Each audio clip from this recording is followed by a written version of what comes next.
Brackaville Own Rows were formed in the summer of 1938 by a number of local men who decided that the time was right for the Brackaville area to field its own football team, but not without a right old battle.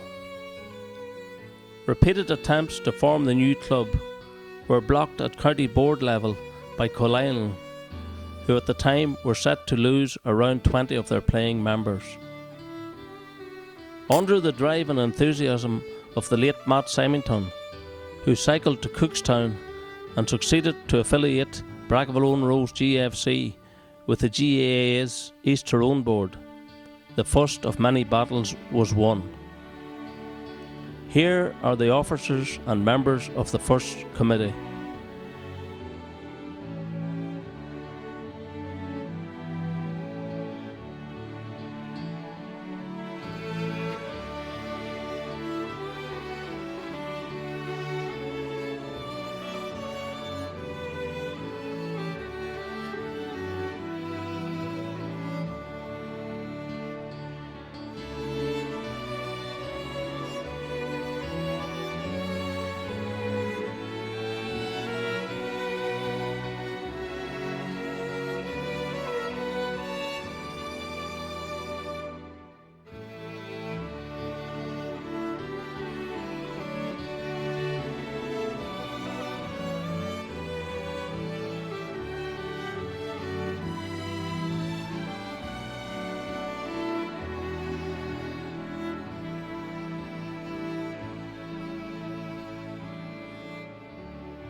The club was presented with a set of jerseys from Charlie Hughes from Derry, and on the playing field, success was achieved within the first couple of years, with Brackaville winning the 1940 Tyrone Junior title. For some unknown reason, the final was not played until March of 1941, with the final score Brackaville 2 goals and 3 points, Drumullen 7 points. During these years, Brackaville were one of the few teams to beat Moortownship Malachies, then considered to be one of the best club teams in Tyrone. It's still be mid-February, and I'm going to spend the afternoon asking and reminiscing with Charlie McNally, one of the great Brackaville players, and indeed when football was at its prelude and certainly played for Tyrone, and when Brackaville got times tough, won a senior championship medal with our near arch rivals Collisle and Fianna. And Charlie, thanks be to God, is still in reasonably good health today, attends morning mass, and always was an avid sportsman throughout his days. Charlie, a pleasure to be here. And we're going to start maybe with the fact, as we said, about the formation of the club in your young days and how we came about. So talk away to us and tell us there what your recollections of those early days. Me and my father, God rest him, Joe Donaghy, Paddy Linney and William Michael Vaughan, they were on the committee, sort of run the team. My father picked the team, and he picked the team in this pocket and one in this pocket. And this didn't suit his take out the other one. But anyhow, that's the way the football was that time. If you were talking about lifting funds, we give money into the club. We didn't take it if we could throw a couple of bob in that time into the dish when you went down to the wee place. And I'll tell you, if you want a pair of laces, you had to pay Joe Donaghy for them. We never got boots, socks or nothing else. Whatever you bought yourself, you kept it. And that was your step, that's the way you come out. The only thing you had was a jersey. Right. You got the jersey, and my mother would wash them, somebody else would wash them, you know, and keep them clean. That was at that time. Things were very tight there. The first match I had was against the Wine Mill. Right. In the Wine Mill. And my last match for the club was the day in Dungannon. The first match and the last match of the day in Dungannon, I hit the Moortown man, you mean? that finished me that day. I finished by 40 years of age. Well, at 40 years of age and being a decent boxer and athlete in your young day, you know, it wasn't bad going to you 40 years of age. They had a Moortown man, you No, know. but that, what happened that day, and I can bring it back and still on that. We were playing Merton in the championship, and O'Neill Point and Jan. And there's a wee fella playing McAvoy. One of McAvoy's a college lad, he was playing top of the right. And this fella had done everything, only back his arm, back his leg, he kicked him all over the field. And I said to the referee twice, "Hey, what are you going to do about that?" He says, "You can do, Charlie, except he knocks him out or something." He made, so I switched myself from here. I was playing right half for the same Sean. I played around the middle of the field, you know, picked up everything. I went away down to him and he said to me, "Where are you going to?" "I'm going to you can mark me for a change." I said, "If you're going to play football, that'll be great. I'll enjoy that. If you're going to be rough." And this fella come over to me, a Merton man, and he says, "At your age, you have better sense. That fella to stay, you know." So the first ball I went for, he made a kick at me, and I said to him, "Forget about that, son." So the next ball I was going to get it and seen the boot coming. That's why that part wasn't finished that day. He come with his boot to me and I called him with a boot and threw him over my head. That's the truth. And when he landed on the ground at the far end, I said to him, "You'll fight now if you want to fight." So he got up me at 2 or 3 boxes. I hit him twice and knocked him with curled right, left hook and the right. And he was knocked out. And the observer said, the next week said, "Left hook finished this match." The match was finished at that. Because a field fight and Moortown run to dugout on our team after him. Right. That's the way it finished. Well, Charlie, one of the great times of Brackaville after that early formation had to be winning the 1940 championship, although it wasn't played in 1941. So, right. Can you give us some detail on that game? It was a very hard, tough match. And a very clean match to the finish of hard hitting, but nobody trying to hurt her. And we won a very tight, hard game. And we deserved to win, and they topped us off the field that day, the morning. A boost for you, young We had boost for the time, It lifted our team up, and we had a lot of good, hard players that devoted their time to every night up in the field, you know. Every night you went up, they were all there training with the ball, kicking the ball, running around the pitch, and at that time they were devoted to the club, loved the club. And they were good into the club during the day to play cards and all. They had a good bit of crack every night if you weren't training, you know. And the game, you know, as I say, remember back to our 96 dinner when you got no medals until the 96 dinner and their surviving members got them there. It had to be a great sense of reunion for those men. It was surely for all them players. Yeah. There's a lot of that team all gone, you know, all dead. Thanks be to God, you're still very much alive and with us. And another great friend of yours who played with you with Carlisle and Fianna, Jim McCaffrey, but he always told me that you were one of the fine athletes on that great day for Brackaville, and your darting runs up the right wing certainly secured the victory. Can you allude any more to that? Well, they always depend on me, because if they kicked the ball up in front of me and try, they were sure I'd get it because I was very, very fast. Great runner, you know. Yes. I gave him on 5 yards and I passed him and took it on. Well, you see, and you know, I'd heard this from people before, and I'd gathered it from old Dungannon observers, that when you went on then to play for Tyrone, that the speed that you had was a joy to watch. So obviously that day in Drumullen, it was a joy to watch to bring Brackaville home their first cup. It was marvellous, marvellous. Great sensation just come here to Patterson's corner. Right. There was a pole there that time. That's where we spent the night out in a big pole there. Yes, do you mind it? I remember the pole. Yes, I do indeed. Unfortunately enough, I'm old enough to remember it, but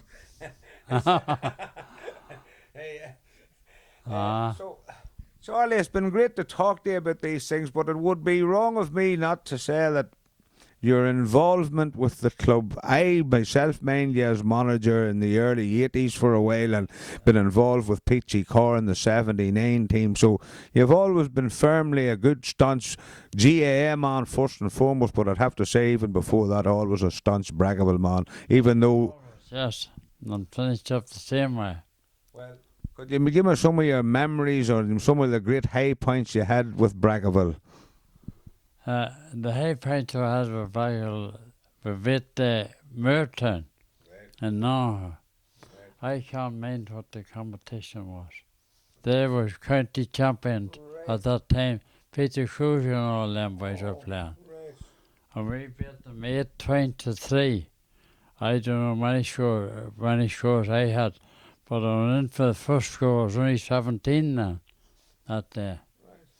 And I just got a box in the back of the neck, went to score it, and I went down the field, and looked who done it. It turned out a bit nasty after that, but I was only a lad that time.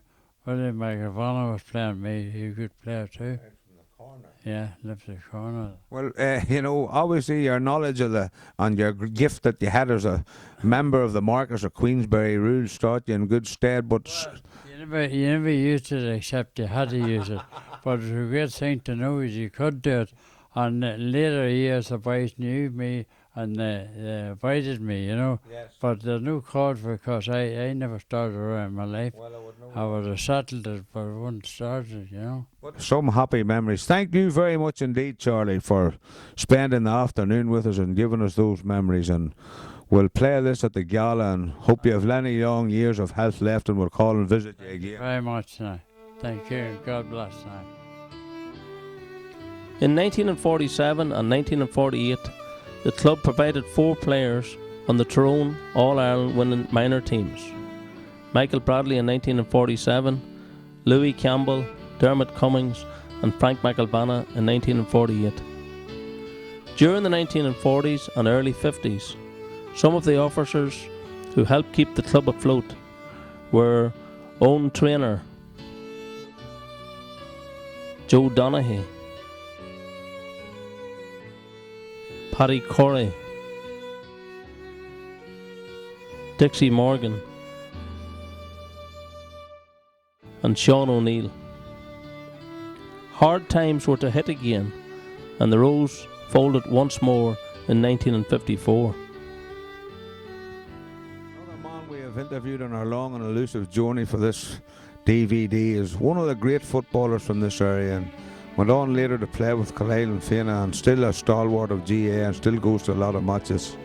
Played in the Brackaville team in 1942 as a very young schoolboy, and then when the folded went to amalgamation with Killeigh and won a minor championship in 1943 with Killeigh and Fianna, subsequently leading to a 1946 senior championship medal with Na Fianna. Then when Brackaville back again on their own in 1946-47, was joined in the ranks again by one of the great players, as I said earlier, Mr. Paddy Joe Coleman. Good evening, Paddy Joe, and welcome. We played a lot of our games then up where the golf course is now, as you referred to it as Bernard's Loan, and so enlighten the young people where we were at. Well, Bernard's Loan ran from the Brackaville New Mills Road up to the back of what is known as the old mill. And we had a decent pitch there at the time, as pitches go, you know. So it was fairly level, good pitch. But our club rooms was nil. No club room. We were lucky to have at one corner way at the back of our goals with a great big chestnut tree, and it was used as a club or for stepping, for tugging out. We tugged out under it. And wet day was a bit of a problem when it come to wet day. We usually turned the boots upside down to the water would run out of them. So, Central heating wasn't on the go there. well, no underground heating there on the pitch. Well, certainly the clothes then would have got wet, but what about gear, gloves and stuff like that there? What about, it wouldn't have been much for the wet day then? No, there was very little now And they weren't our Sunday best, that were what I got. So they weren't. Well, some of the teams you would have played against in that time would have been who? Would have played against mostly this. There was the county was divided into Tyrone, East Tyrone, and West Tyrone. Yes. Would have played the East Tyrone Junior or East Tyrone Senior. Yes. And same in the West. Right. So, and some of the players you would have played along with in that team, like, you know, not many of them would be surviving today, so you can recall us a few of them who you played with. There's a lot of them gone now. There was Francie McElvanna, and there was Malachi German, Aloysius Simon. Still alive, by the way, Yes, Aloysius is still going. Yes, he's still going. Well, there's any truth in the rumour that you invented the first pair of gloves to be worn by two Brackaville players, a glove each? Well, we're playing a home game anyhow, and usually we're tugging out underneath our chestnuts, see, and it had rained heavily Saturday on through the night and all, so I had picked up a pair of old woolen gloves, and gloves weren't heard of that time to use, but our full-back, Francie McElvanna, and he had spotted me with these gloves. He said to me, he says, pair of gloves, he says, a real thing, he says, for a wet day. So I wasn't keen about giving him money. He says, I'll tell you what, he says, give me one to say that you can, with one, you can catch a ball better, he said. So I gave him one of the gloves. I played with that one. Did you win that day? I don't know. If you did, you can blame the gloves or thank them. I think we got a draw. That was for wearing a glove each.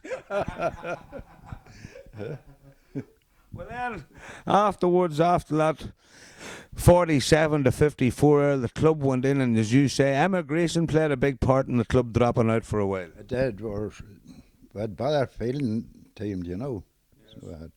So during those years we went out, then the club reformed again, come back in again in 59 after a meeting after last Mass in Killeigh, and we held a meeting the following night, and that 59 led to the election of Seamus Duffin as chairman. Well, what I call it was an uphill struggle as well, you know, to field a team. They went in as junior, and they kept together. They kept it, you know what I mean. They kept pegging away. So they did. It's told to us that the meeting was held in the old Foster's Hall down in Barrack Street there, which is now gone since as well. But give us an insight into running the club at that stage, funding and fundraising, and how did you go about it? Well, it depended on your gate, which wasn't big. Anything but 6 months was the admission fee. At that. 2.5p to the young people. So it was mostly on raffles, local selling books of tickets and raising. Well, you had no boss treasure holding on to the money, for there wasn't plenty of it. There wasn't a lot now. There's no danger of being robbed or what. Well, thankfully, your contribution to Gaelic games for the club has been immense, and as I say, you know, for somebody to be as able and as sharp and to have great recall as you have, it's been a pleasure talking to you here tonight. And I hope at the Gala, when you see this, and I hope you have many more happy years of watching Gaelic games, especially in Brackaville jerseys. And just to wind up, is anything or great highlights that you had in a Brackaville jersey? There must be something that sticks out. Well, every time you pulled on the jersey and went out, it was an honour. You know, at that time it was your local team, and it was an honour to be part of it, to be playing. So it was. Well, I'd have to say, Paddy Joe, as I reiterate, it's been a pleasure interviewing you, and I hope to God you have many more happy years and a great wit, and thanks very much for conducting this for us, and all the best. Okay.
The club reformed once again in the summer of 1959 under the chairmanship of Seamus Duffin.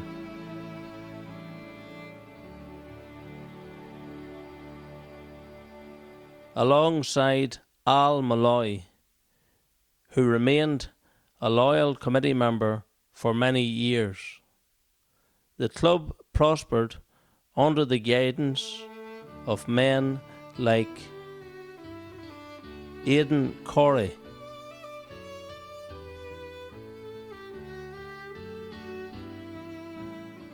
Paddy Joe Coleman,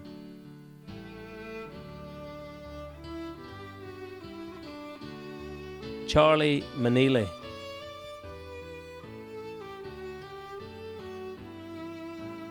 Brian Manili,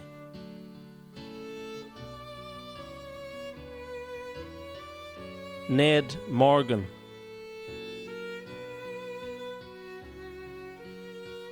Oliver Hughes,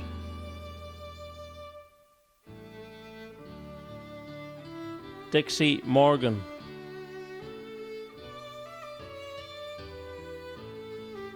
Petsy Corr,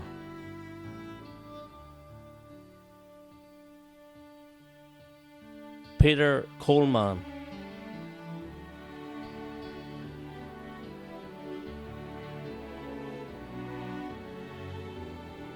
Almost 25 years after their first county title, the Brackaville colours were again flying proudly. In 1965, the Rose won the Junior League, which elevated them into the intermediate ranks for the first time.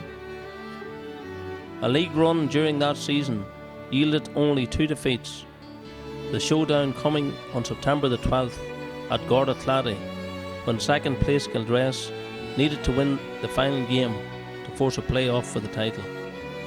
The manner of the defeat for Brackaville, a 16-point margin, 4 goals and 13 points to 2 goals and 3, installed Kildress as favourites for the play-off on October the 10th.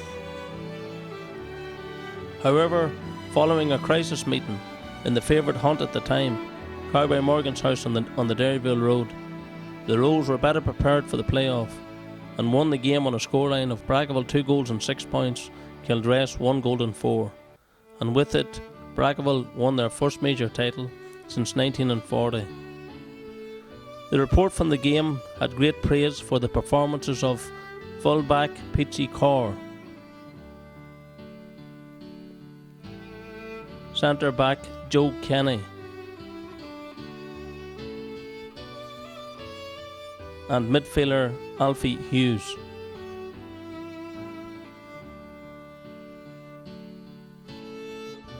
Well, another journey on this day has taken us now to the home here in Derryville Road, a former chairman of the club, especially when the field was reopened again, a big milestone in the history.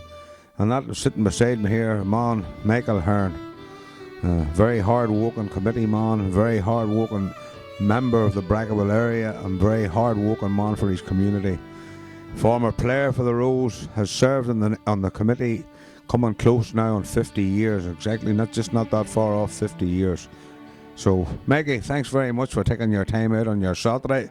So, we're going to just start you when you come in, late 59, early 1960, and you can take us through that era from your playing days and your administration days. So, go ahead. Well, I come in the 60s. Unknowns to myself, I was asked to join the committee.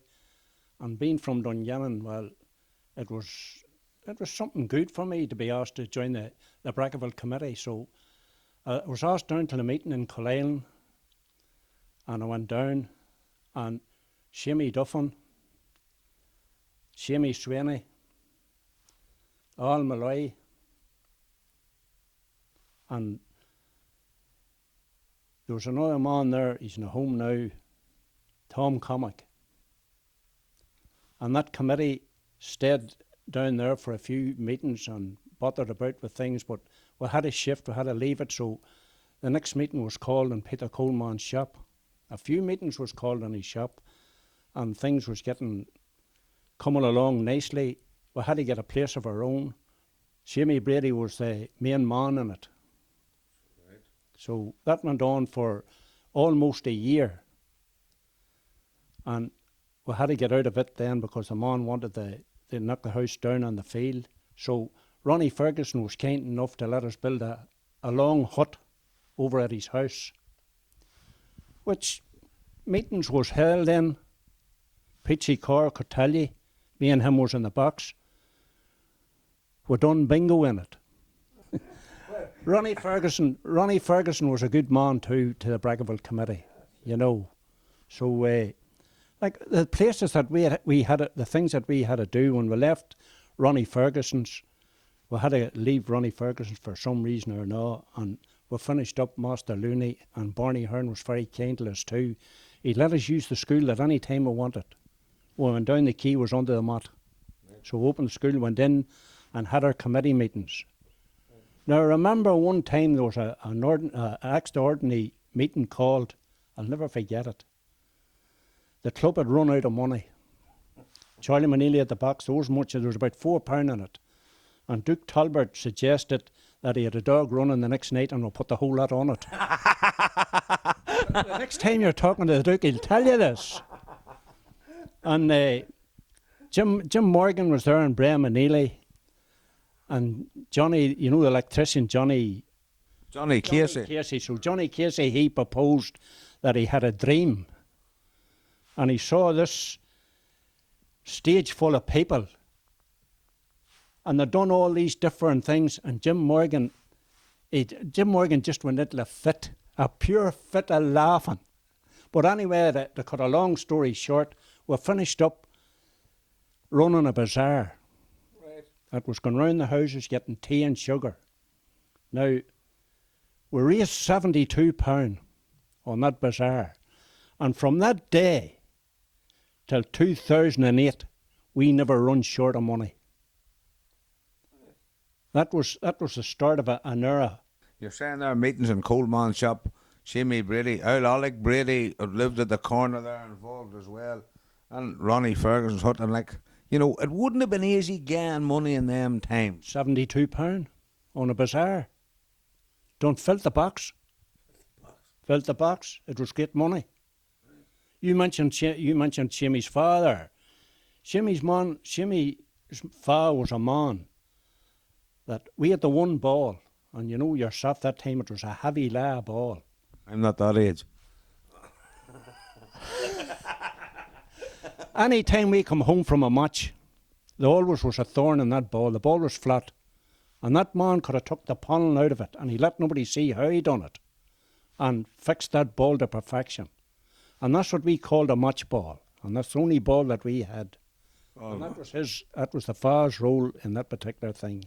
Well, you see, you moved on there, and them things, Paddy and myself, and we have been getting a lot of stuff, didn't know. Now, when bingo, you say bingo down there, and where did you get the seats to put these people in for? We brought them up, I tell you, from the old parochial centre. Right. Every Wednesday night, they were brought up at 7 o'clock and put into that hall, and they were took away that night again at 12 o'clock, back down to the parochial centre again, the old parochial centre. This was Mickey's Don Aiden that played for us. That's right, Mick, So a very, very decent man. So that was own trainer's lorry where he walked. Trainer's lorry. Right, and we brought them up. And then you would have had bingo run on a Tuesday, on a Saturday night at that time. And bingo was popular. No, so there wouldn't have been bingo anywhere at that time. Hardly, only maybe that we were having it. Right. You were coming into an era there, you know what I mean? Right.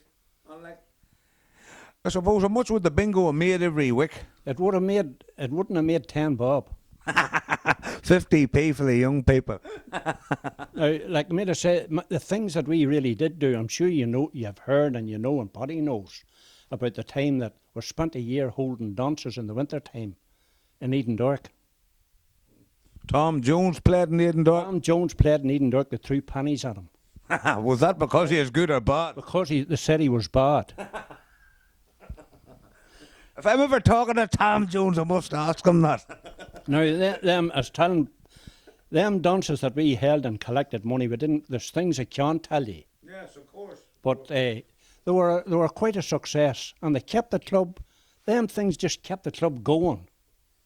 Right. Well, And you boys know yourselves that the club, no matter how much that the club has been in, it has always been paid. We owe nothing. well, I'll go to another point. You know, I remember you was going to get money in Monaghan and Bundoran and everywhere for donations for the field. Yes, that wouldn't have been easy. No, well, I was telling Paddy there was Joe Kenny and wee Frank Gervin and Dag Toll and a couple of other fellas went to Kales in a car to collect money. Now, me and Jim O'Neill and Owen and Oliver McGuinness finished up in Bundoran getting money. We got £32 in sixpences, threepenny bits, shillings and 10 bob notes. Should have played the slot machine. Which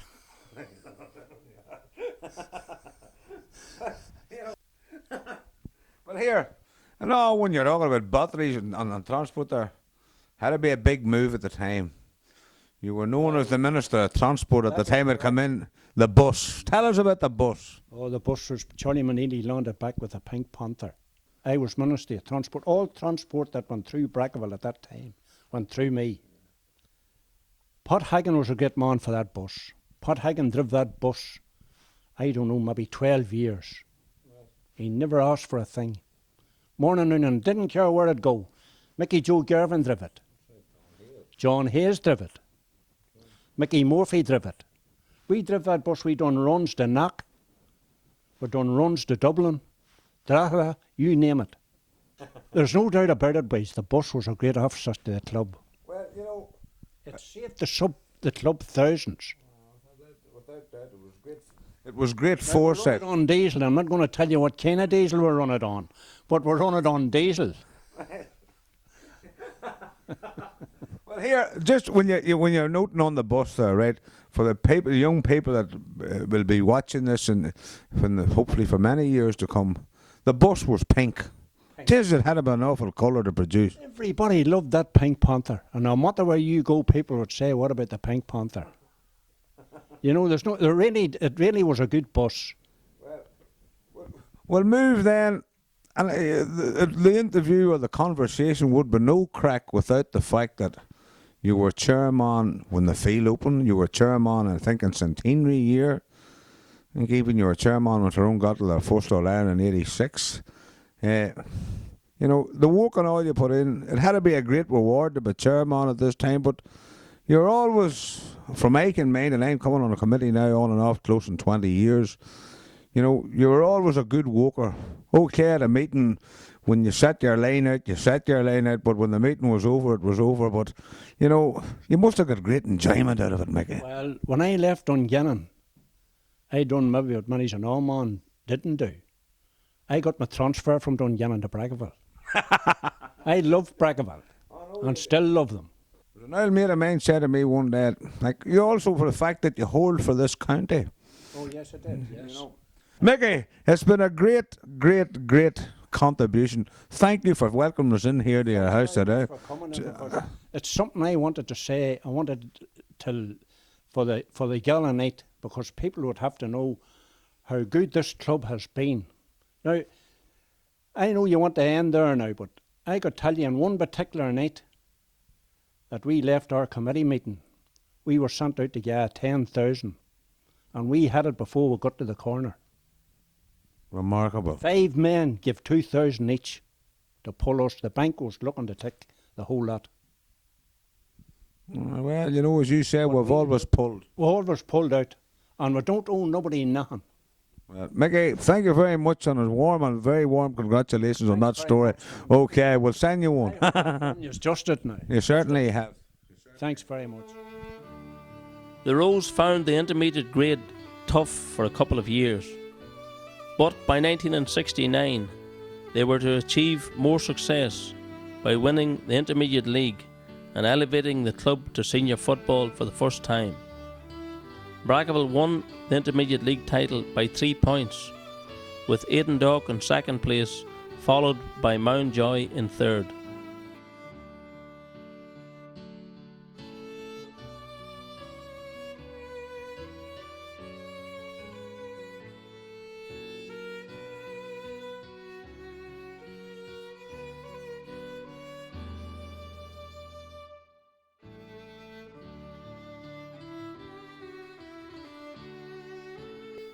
The team at that time was backboned by Seamus Graham, fresh from All-Ireland success with Tyrone at junior level in 1968. The success of the team of 1969 and the preceding years prompted one local lady, Anne Bullock of Derryville Road, to put pen to paper and write the words "An Ode to the 60s. Anne's daughter, Diane Bullock, will now recite this poem. I am a good old Brackaville woman. The Own Rose is my team. All over the north and away down south, and in many a fields I've been. It didn't matter where we went or who we had to play. In McBride's and Fox's taxis, we were always on our way. We beat the mighty Emmets and Moortown by the sea. The Moy, the Rock and Aidendock, they all have bowed the knee. The Father Rocks from Cookstown and Ardbo from the Drum, and Donaghmore St Patrick's, the team that wouldn't come. We're just a wee small tiny club, proud and justly so, but try to do the dirt on us, and we'll damn soon have a go. Take the length and breadth of Ireland, as it says in the old song. When you meet the boys of Brackaville, they call us the Viet Cong. We thought that 70 was our year, and so our plans were made. We feasted in the Dunoan, we had reached the senior grade. But little did we know that night, as we held our glasses high, that fate was stacked against us. Some of us would want to die. Some of our lads had sailed away to a far of distant land, and the good old Nam got married, and so he called it a day. Then we ruffled a few feathers of the County Board and Co, and 5 more got suspended for 6 months, a year or so. Now the Dukey has retired as chairman of our club, so the good old cowboy rules the roost from the bar in Crilly's pub. Petesy's still the writing man, and the money's where it always has been. But instead of a tin box under the bed, there's a checkbook to be seen. But still there is a light that shines amid the din and fuss. It's Dixie on his heavenly throne, smiling down on us. Right, we're gathered here in the surroundings of Brackaville Social Club here, and when the reformation took place in 1959 again, two of the key men involved in the reformation of the club at this stage are sitting beside me now. To my left, Peter Carr, better known as Peachy Carr, and Edward Morgan, better known as Ned the Cowboy Morgan. And a meeting took place in Barrack Street in Killeen, down beside where the Foster's Hall, in round the back shade there, and a committee was elected, put in vogue, and Brackaville then again were on the way to promoting Gaelic games. I'll start with Peachy here. 1959 and the years leading up after that, Peachy, determined some decent years after getting up and going. We come back into football then in 59 late in the summer, so take us from that. We were up against it from the word go, because the names we put in, like, to get reinstated again, were some of them outlandish, like what do you call them, Montana, Wee Patsy. We had to get a list of names, you know, that was going to play for us, that we wouldn't affect Killeen. Yes. And, well, you know, we were up against it from the word go, trying to get footballers. Right. Oh, so you had to register players who, because the board would have seen fit then that they would have been on the same. So you tell us then that we had to register players who were no longer bloody playing. At that time, you couldn't go trade the club, because when Brackaville then they gave that kind of a guarantee, they wouldn't. They would object that time those going in. They were kind of objecting to their players going to anybody going to Brackaville, like. So as Pitchy said, we had not much to.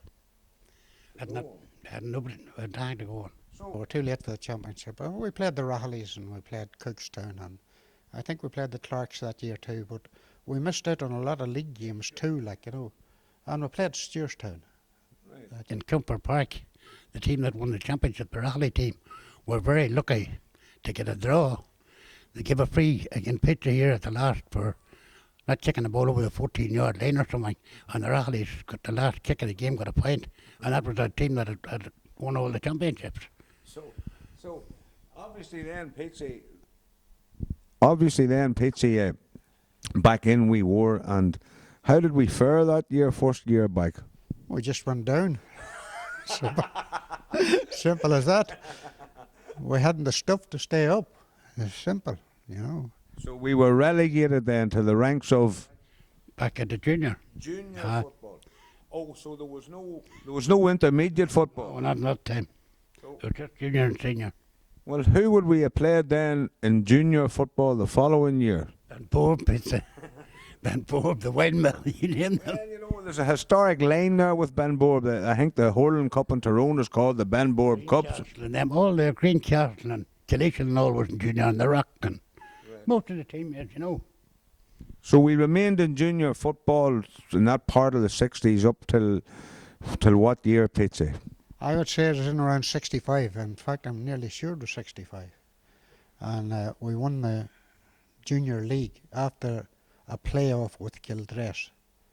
Now, people say a replay, but it wasn't a replay. It was a playoff. We were level on points after the last league match. Right? So therefore, there was a playoff.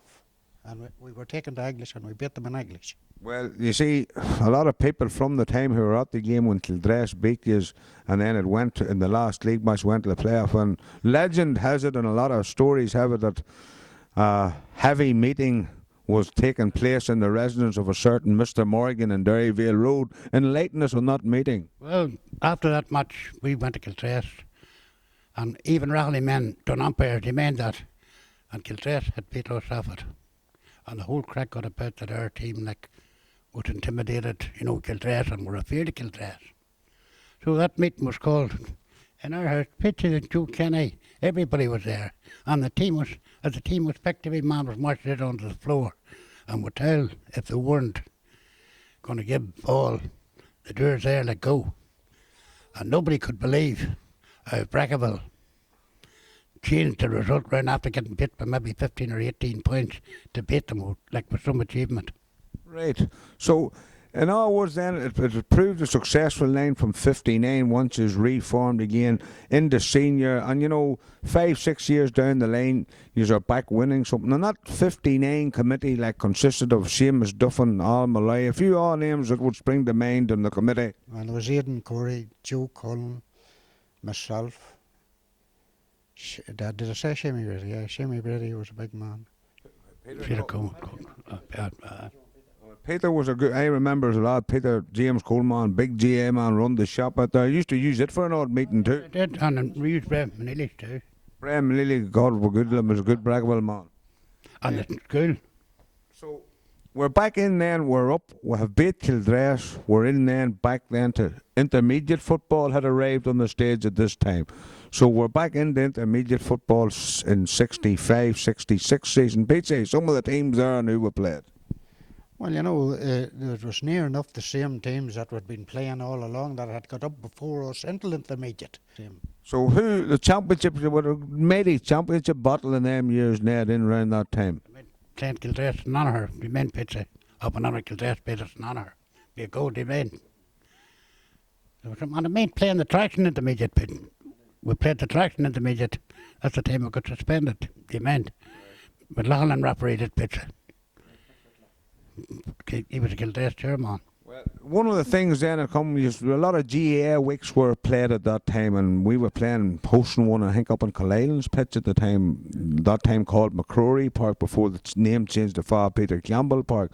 And Sam Maguire arrived, and first time it came around this area, and lateness and some of that GAA week. That was GAA week in Honor. It was Brackaville, Stewartstown, Cullelan and Ballagolly were the 4 teams. And me and that man there turned out the Aidan was kind of a bit of a split. The Raleigh had beat the Aidan the week before, and the Aidan was getting trouble getting a team. So it was our tournament. Me and this man turned out. For Cullelan? For Cullelan. Traitor. And the match at half time we win by 10 points, but we went into the dressing room, the main pizza. And the one crack started, but you're playing well the night, but you wouldn't play again the Raleigh. And there were 3 of our men, 4 of the Aidan men walked off. It finished up. Ballagolly beat the Aidan. We finished up playing in the final for Brackaville again, Ballagolly. So, a one-day tournament, you had both played for the Aidan. The Aidan then got beat after playing for them. Brackaville made the final, and you played for Brackaville against Ballagolly in the final. Yeah, so three matches in a row. Yeah. And Sam Maguire was there. Sam Maguire was there in all his glory. Well, at that time, you'd have been walking in the Kelly's yard, and there was a big hub of walk, and a lot of men from various clubs at the time. They had to be deadly banter about this, on a bit of crack. It was awful that time. Football was the whole talk. There was no talk about horse racing or that. It was football, football, football, morning, noon and night. I think the first time we got a wide ball, we talked about it for 3 weeks.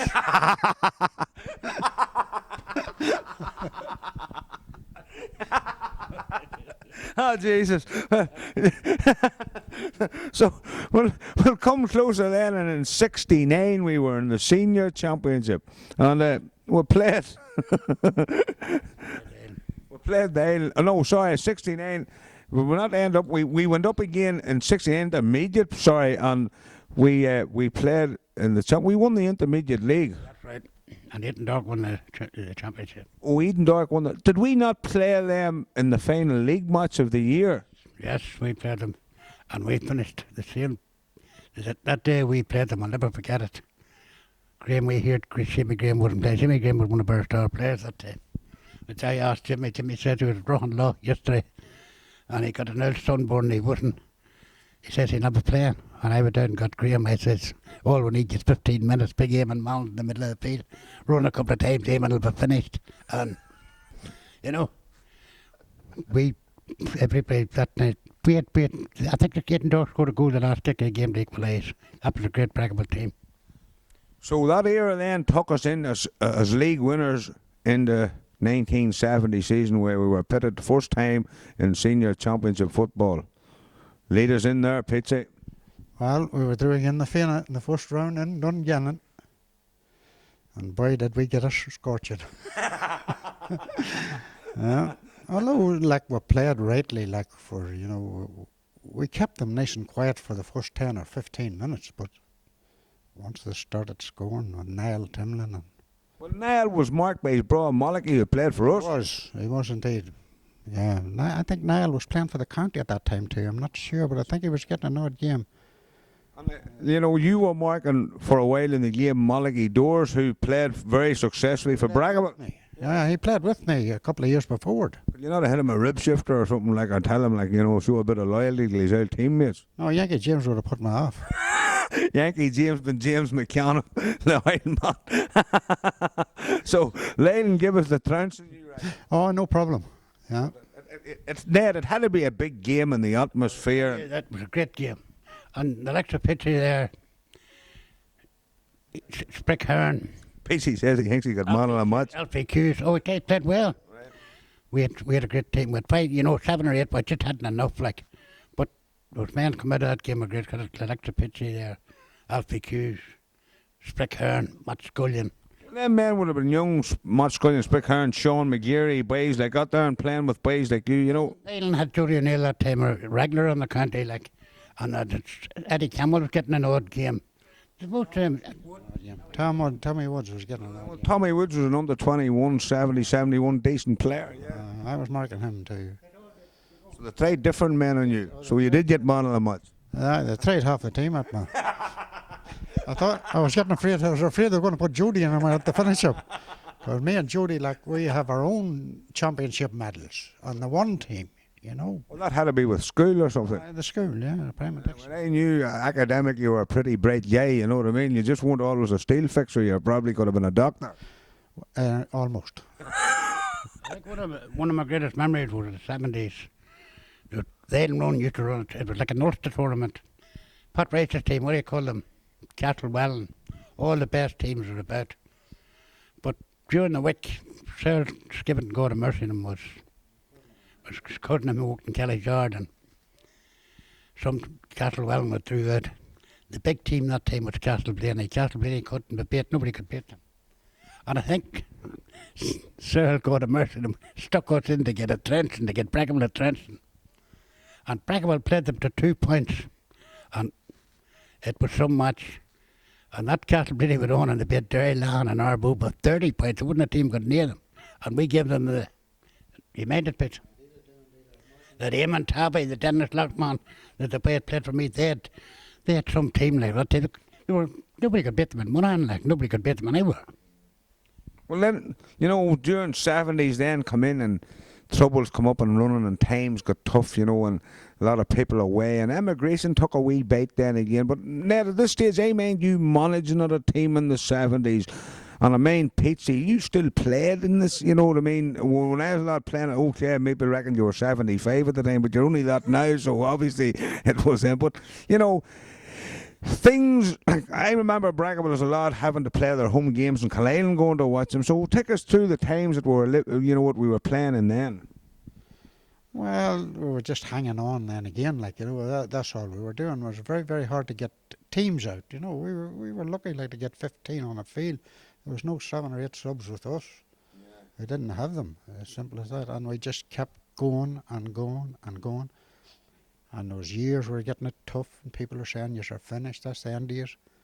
But we're still here. And we'll stay here too. From 1947 to 1951, Frank Devlin served as treasurer on the Tyrone board. Kevin Doherty, another Own Rose stalwart, was the secretary of the Tyrone board in 1952. The late Paddy Corey, himself a former Brackaville secretary, reached the top in Tyrone football terms when he became county chairman in 1970, a position he held for 4 years. As the 70s progressed, the Own Rose performance continued to fall and the team slipped back into junior football. Despite a lack of field success, the committee, under the chairmanship of Pat O'Hagan, decided that the club needed a permanent home after playing home games at different venues along the Mullaghmoyle Road, as well as on the site of the golf course.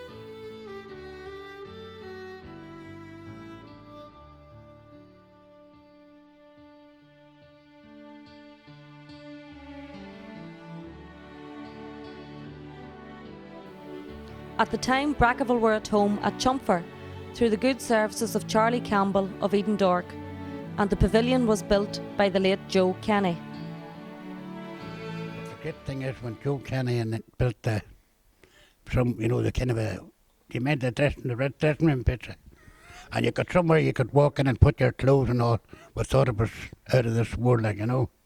He said there was no windies in it. No, there were no windies, there were no windies. It's just a square building with a wall down the middle of it. Two big wide open fronts in it. Wow. This was for it. It held about 12 people. Like, but that's where we had a strip. It kept our clothes dry, However, the fact that Charlie's field was to be sold probably forced the committee to make the necessary moves to purchase the field and the grounds that we have today. Charlie Maneely was the treasurer at that time and called on the assistance of the late Paddy Duffy, who was instrumental in helping the committee to complete the task of providing the Rose with a proper home. From the pitch and the surrounding ground that we have here today that our complex sits on, and I'm very much appreciated and indebted to these two men, Pat O'Hagan and Francis Talbot. Francie, we had no pitch of our own and we were playing in places like where? We played in Chumford, and before that we played in Mullock Mile. The field belonged to James Lowe, but in the earlier days then we played in all fields like in my time we called it the Spout Field. That's where the golf course is now. And I don't mind them playing behind where I was reared, in Irvin's Row, but they played there too. And also played in a field belonged to Ben and Ale at the top of Thrush Hill. But the steps were took then, as Pat said, to acquire a field of our own, and were put out of the field in Chumford. So these steps were taken then, Pat, and the decision was then made, and you were chairman of the club at the time, to buy our own field. We were playing in Comfort in a field belonging to Charlie Campbell there from Edendork, but it just came to be then that he didn't set the field to us anymore. There was a farmer got the field, maybe he was getting more money off him for it, but we had no ground of our own, and we were playing in neighbouring clubs like Stearstown and Edendork and Killale and Fena. We played in whatever field was available, just that we could get fitted into.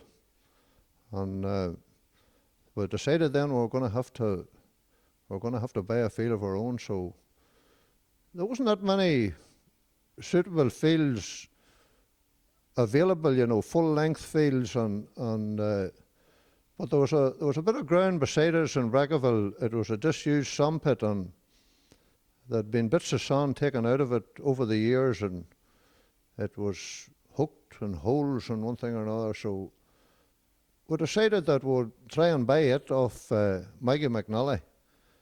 And Maggie sold us the field, and we started then to try to get it levelled. And we had a good bit of help from different people.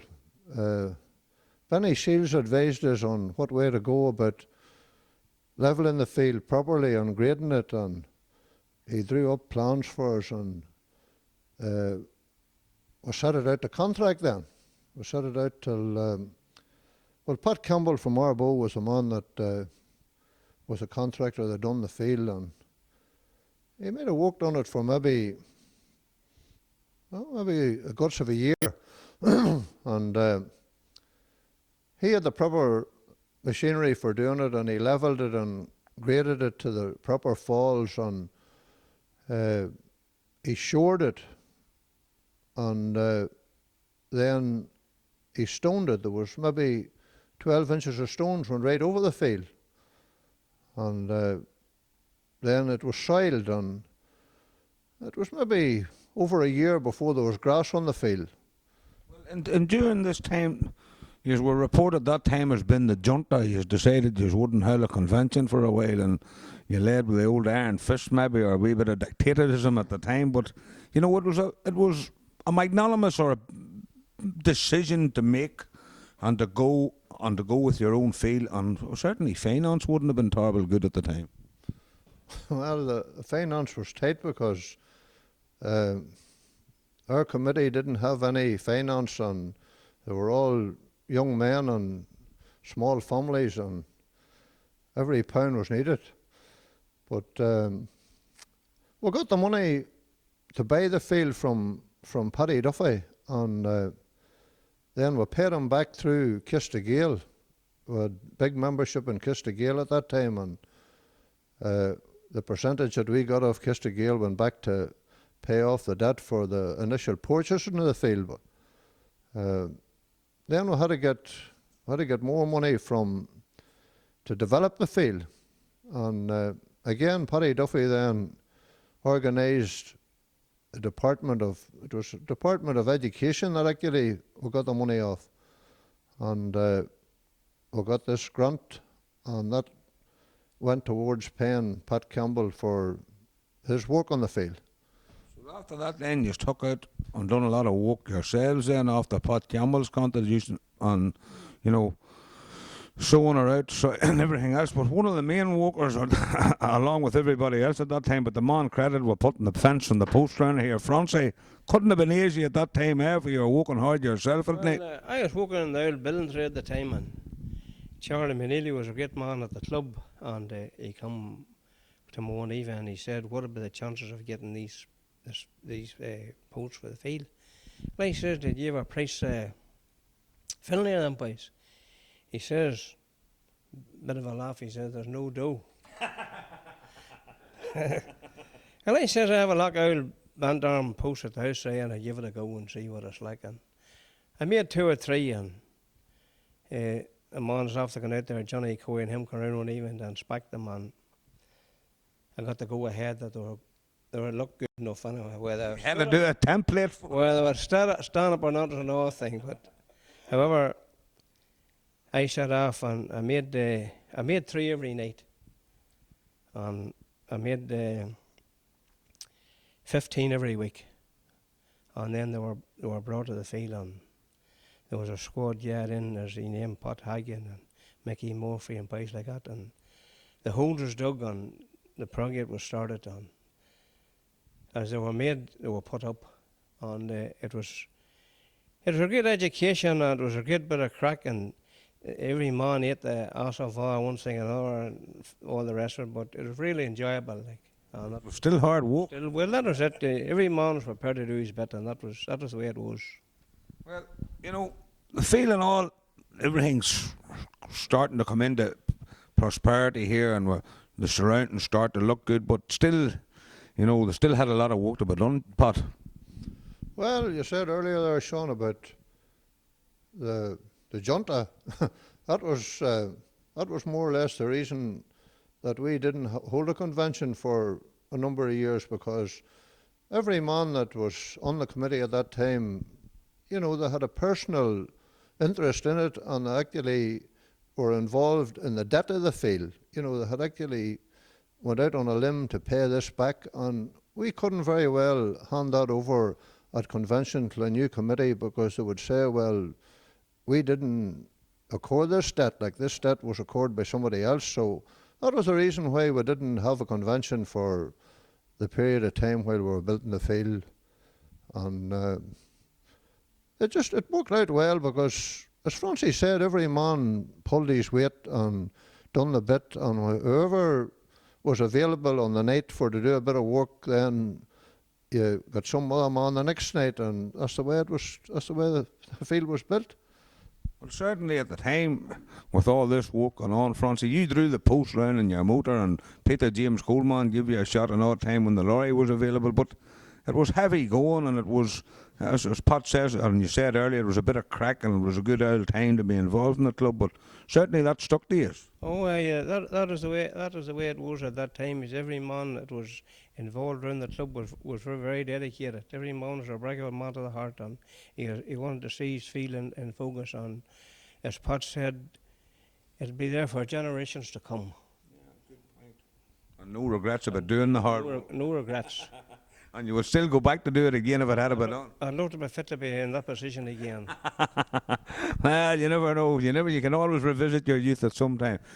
Well, Pat, you know, the committee at that time, a long way, was who? That this gang in your junta, as we'll call them. Well, maybe you don't like them, but call them. The committee at that time, as you said, I was chairman, but it wasn't really that I was any more of a leader than any of the rest of the fellas on the committee.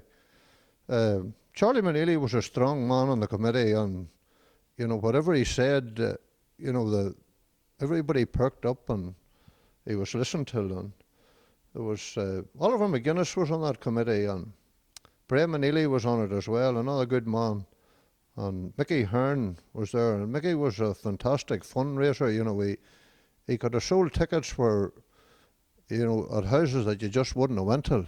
Mickey was a man, and Mickey Murphy was a strong man there too. Mickey Murphy would have been, he'd have been a simple man at that time, and he would have been there to give a hand at whatever was needed to be done. And Owen O'Neill and Jim O'Neill was on that committee, and Al Malloy was on the committee, and Al was the brains, you could say. Like, he was a fluent Irish speaker, and if there was any letters that needed to be drafted out, Al could have put them out the right way. And all them different fellas, everybody done their bit. Like, as you say there, Francie Talbot, I know them men actually took off work for the work at the field. They were working at it during the day when they could have been doing other work, and you just don't get them kind of men now. It was mostly there at nights that the post was erected and the wire was put up and all that type of thing, But as Pat says, that there was a lot of ones around there prepared to walk and give a hand, and everybody wanted to see a field in Brackaville at that time, because the days of running here and running there was over, and carrying posts from the Borgia banks and to put up for goal posts and things like that, and our rented fields. It was, as the saying goes, from the days of, we'll say, amateur or trying to turn professional at that time. It mightn't go down well now, but that was the way it was. Like, or trying to be as good as the next club. That's the way it was, And well worth it now. Well worth it. Well, I'll leave Pat. The final would be worth it as well. Well, as you can see there, the complex that we have now, the pavilion and changing rooms and the social club and the playing field, and we're in the process of getting a training field, and we'll have the field floodlit and an electronic scoreboard. Like, we're away. Well, as I say, we've made steps to the future, and like the field's going to be there for the future, and it's there for the people coming after us, and possibly the people after them again. The field's going to be here for all times, because it's vested in the GAA, and it can't be sold. So that alone is a big achievement. Well, as I say, boys, we'll wind up on that one, but certainly the people and the members of this club are indebted to men like you and the capabilities and the things that you've done, giving us a base for us all to work on, and thank you very much indeed.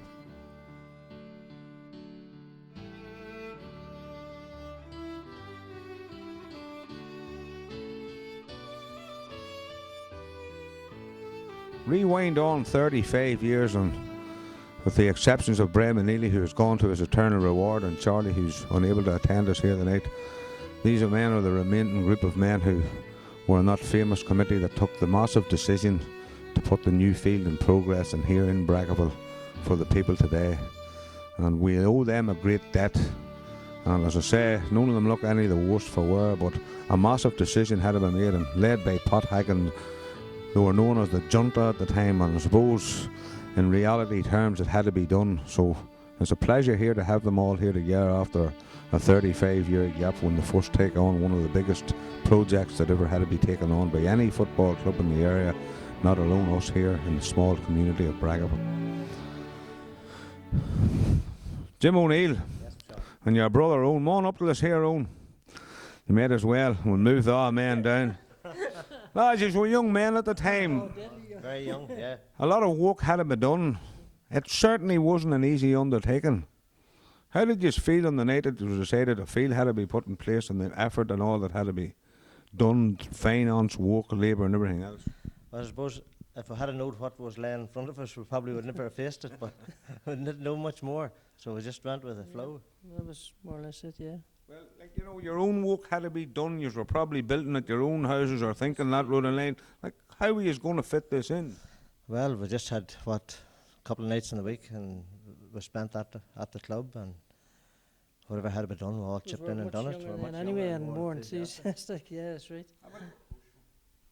The thing about it was then, when you look back at it at the time, and coming home from after a day's work, you get your dinner, whatever you're going to do, and you had to come round here to do this. Certainly after a while you're saying to yourself, lads, can we see the end of this product or what? Well, I suppose there was a lot of, plenty of fun in it too, you know, because you had the meetings with, and you knew them all that much because we've been together that long, and it was good, you know, there was a lot of enjoyment in it as well as hard work, so there was... It was hard work certainly, but the enjoyment was really good, wasn't it? I mean, what you have out there now was all worth it. Well, I'm glad, and I suppose the club was really indebted to men like you and the efforts you put in.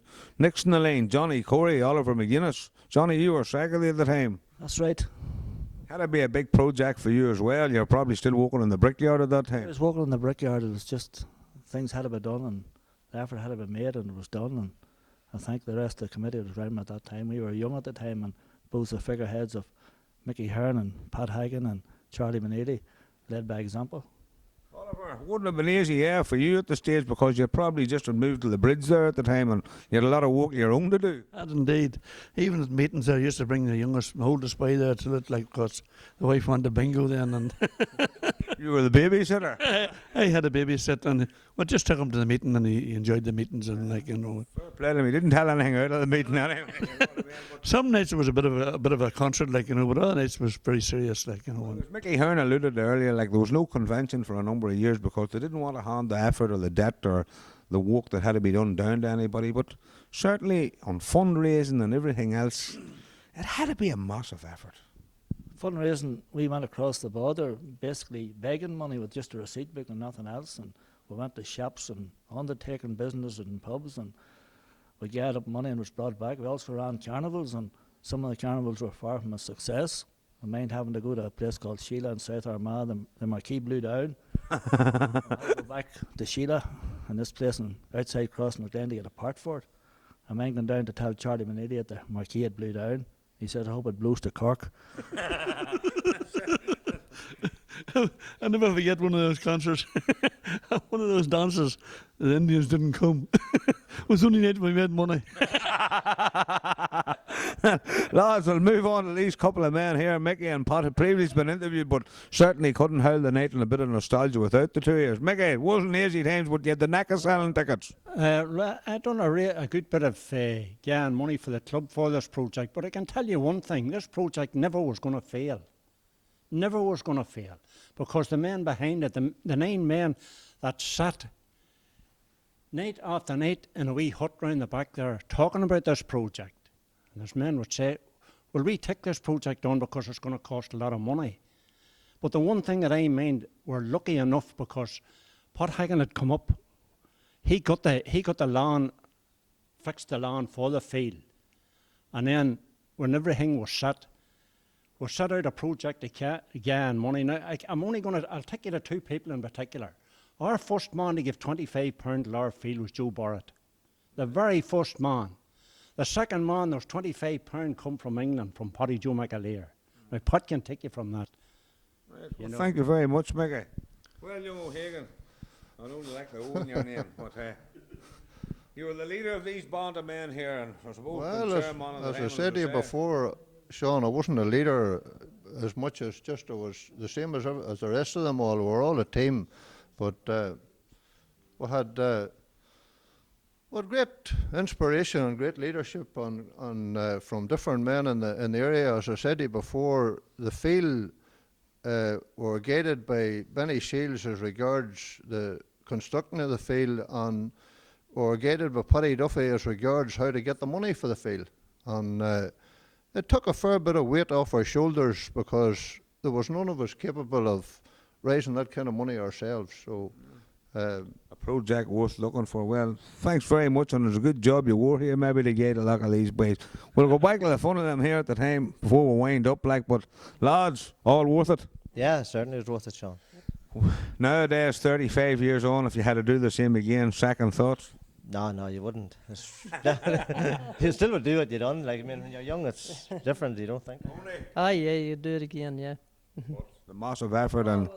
Daily effort, like, you know, but again, didn't you, as Pat was saying there, but them all men that helped out, didn't you, as regards the legal ends of things and all, but, you know, still, there was a lot of work put in by these men here, and, you know, that was really where it came from, you know. Well, on behalf of everybody, and when we're sitting at the Gala in Armagh, and some of this DVD's played, we must plug it at this stage. It'll go on sale. You know, you might get a reduced rate of copy, but we'll see what happens. But thank you very much indeed. Johnny, what's the effort? Very much so, yes. Oliver, put a lot of years on you, or took a lot of years off. I know you said it, but whenever you look out there, our first meeting was among the wind bushes, and now we have this here. Did you babysit all the rest of the children after? No, didn't. Well, Mickey, you do it all again, for you're still doing it. And it finished me going to barbers. On that note, what can I say, Pat? Well, thank you very much, Sean. And as I say, whenever you drive up the road and look in at the field there, you can see what we have achieved, and that's a bonus in itself. Well, on that note, Director, we'll have to leave it for this here, but want to thank you for taking the time out tonight, giving up your time as you did all them 35 years ago. Only it was a lot more time then, and this club owes a great deal of gratitude to you all. Thank you all very much indeed.